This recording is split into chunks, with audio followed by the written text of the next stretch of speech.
মাঠের বাইরে একজন খেলোয়াড়ের লড়াইটা শুধু শরীরের সঙ্গে নয়, মনের সঙ্গেও।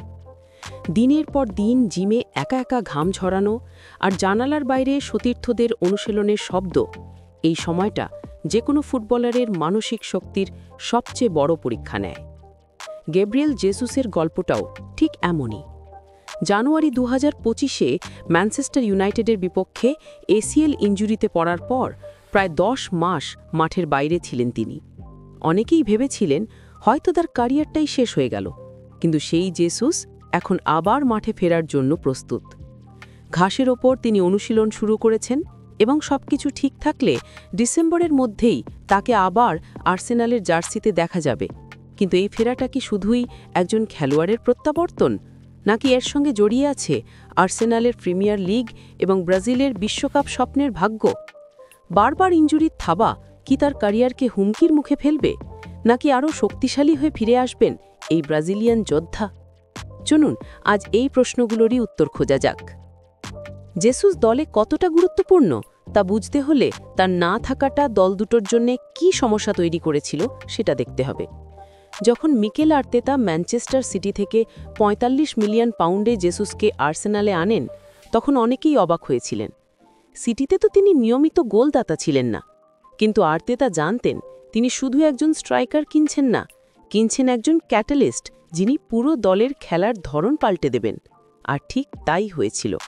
জেসুসের অবিশ্বাস্য ওয়ার্ক রেট, প্রতিপক্ষের ডিফেন্ডারদের এক মুহূর্তের জন্য শান্তিতে থাকতে না দেওয়া এবং সতীর্থদের জন্য জায়গা তৈরি করার ক্ষমতা আর্সেনালকে অপ্রতিরোধ্য করে তুলেছিল। কিন্তু এরপরই আসে সেই ভয়াবহ মুহূর্ত।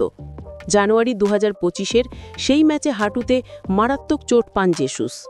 এর আগেও 2022 বিশ্বকাপে তিনি ইনজুরিতে পড়েছিলেন, কিন্তু এবারেরটা ছিল আরও গুরুতর। এই চোট তাকে লম্বা সময়ের জন্য মাঠের বাইরে পাঠিয়ে দেয়, আর তখনই আর্সেনালের দুর্বলতা আবার স্পষ্ট হয়ে ওঠে। জেসুসের জায়গায় অন্যরা চেষ্টা করেছেন, কিন্তু তার মতো প্রতিপক্ষকে শাসন করার ক্ষমতা আর কার আছে? আর্সেনাল হয়তো ম্যাচ জিতছিল, কিন্তু সেই ধার, সেই আগ্রাসনটা কোথাও যেন হারিয়ে গিয়েছিল।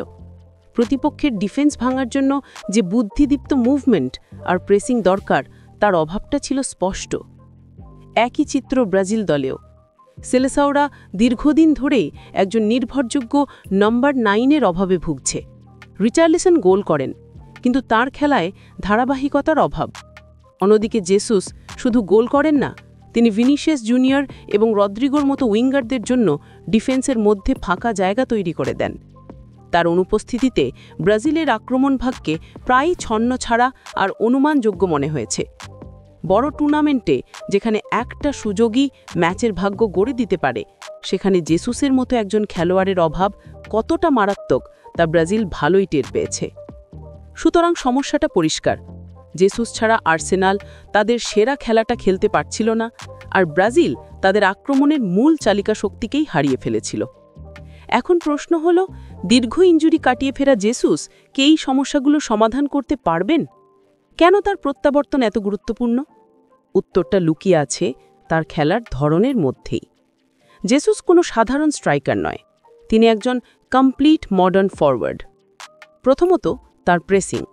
ফুটবলে একটা কথা আছে, আক্রমণ শুরু হয় ডিফেন্স থেকে, আর ডিফেন্স শুরু হয় স্ট্রাইকারের পা থেকে। জেসুস এই দর্শনের জলযন্ত্র উদাহরণ। তিনি একাই প্রতিপক্ষের দুজন ডিফেন্ডারকে তাড়া করে তাদের স্বাভাবিক খেলা নষ্ট করে দিতে পারেন। তার এই অক্লান্ত পরিশ্রম দলের বাকিদেরও উজ্জীবিত করে। আর্সেনালের হাই প্রেসিং ফুটবলের জন্য জেসুস হবেন ইঞ্জিনের মতো। তিনি মাঠে থাকা মানেই বুকায়ো সাকা, মার্টিন অডেগার্ড, গ্যাব্রিয়েল মার্টিনেলিরা প্রতিপক্ষের ওপর ঝাঁপিয়ে পড়ার জন্য বাড়তি আত্মবিশ্বাস পান। এই সম্মিলিত চাপে প্রতিপক্ষ ভুল করতে বাধ্য হয়, আর আর্সেনাল সহজেই বলের দখল ফিরে পায়। দ্বিতীয়ত তার লিঙ্ক আপ প্লে। জেসুস শুধু ডি বক্সের মধ্যে গোল করার জন্য অপেক্ষা করেন না, তিনি প্রায় নিচে নেমে এসে মিডফিল্ডের সঙ্গে সংযোগ তৈরি করেন। ডিফেন্ডাররা তাকে আটকাতে গেলে পিছনে ফাঁকা জায়গা তৈরি হয়, আর সেই সুযোগে সাকা বা মার্টিনেলির মতো দ্রুতগতির উইঙ্গাররা আক্রমণে উঠে আসেন। তার এই বুদ্ধিদীপ্ত মুভমেন্ট আর্সেনালের আক্রমণকে অনেক বেশি বৈচিত্র্যময় করে তোলে। পেপ গার্ডিওলার অধীনে খেলার কারণে তার এই ট্যাকটিক্যাল জ্ঞান আরও ধারালো হয়েছে। তিনি জানেন কখন বল ধরে রাখতে হবে, কখন ওয়ান টাচ খেলতে হবে, আর কখন ডিফেন্ডারদের পিছনে দৌড়াতে হবে। তৃতীয়ত, তার মানসিকতা। সাও পাওলোর বায়াসটাই ফুটবল খেলে বড় হওয়া জেসুস একজন জাত যোদ্ধা। ক্যারিয়ারে বারবার ইনজুরি এসেছে, কিন্তু প্রতিবারই তিনি আরও শক্তিশালী হয়ে ফিরে আসেন। তার নিজের কথাতেই এই শেষ ইনজুরিটা ছিল তার ক্যারিয়ারের সবচেয়ে কঠিন সময়, কিন্তু তিনি হাল ছাড়েননি। এই মানসিকতাই তাকে আর্তেতার দলের একজন নেতা করে তুলেছে। দল যখন পিছিয়ে থাকে বা কঠিন পরিস্থিতিতে পড়ে, তখন জেসুসের মতো একজন লড়াকু খেলোয়াড় থাকাটা বিরাট একটা ব্যাপার। তবে হ্যাঁ, তার ফিনিশিং নিয়ে সমালোচনা হয়, অনেক সহজ সুযোগ নষ্ট করার প্রবণতাও দেখা যায়। কিন্তু তার আসল শক্তি হল গোলের সুযোগ তৈরি করা। তার মুভমেন্ট এতটা কার্যকরী যে তিনি সহজেই ডিফেন্ডারদের ছিটকে ফেলে গোলের সামনে পৌঁছে যান। আর্তেতা বিশ্বাস করেন, আত্মবিশ্বাস ফিরে পেলে তার ফিনিশিংও আরও নিখুঁত হবে। সুতরাং জেসুসের ফেরা মানে শুধু একজন গোল স্কোরারে ফেরা নয়, এর মানে হল আর্সেনালের প্রেসিং মেশিনের প্রত্যাবর্তন, আক্রমণের মূল চালিকা শক্তির ফেরা, আর ড্রেসিং রুমের একজন নেতার ফেরা। আপনারা কি মনে করেন গ্যাব্রিয়েল জেসুস এই মৌসুমে আর্সেনালের সর্বোচ্চ গোলদাতা হতে পারবেন, নাকি তার মূল ভূমিকা হবে দলের খেলায় আরও বেশি অবদান রাখা?